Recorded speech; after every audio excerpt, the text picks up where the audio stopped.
Mungkin cinta itu tak bisa aku katakan langsung kepadamu. Mengapa? Karena aku takut cinta yang kuungkapkan tidak sejalan dengan apa yang kuharapkan. Sekarang aku mencoba menanam bunga mawar, walau tumbuh indah tapi berduri. Disinilah aku belajar tersakiti oleh duri mawar yang aku rawat selama ini. Aku tahu aku bukanlah kekasih yang kau harapkan.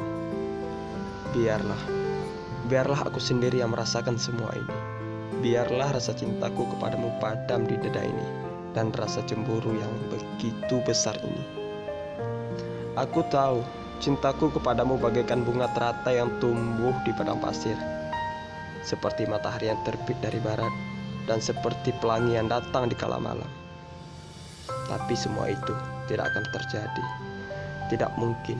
Mungkin aku seorang yang lemah, yang tak mengerti perasaan, dan hanya bisa menangisi kisah hidup yang bodoh. Biarlah aku tidak menyesali semua ini. Setidaknya aku pernah mencintaimu, walaupun dalam diam. 9 Oktober 2019, Hajarul Aswad.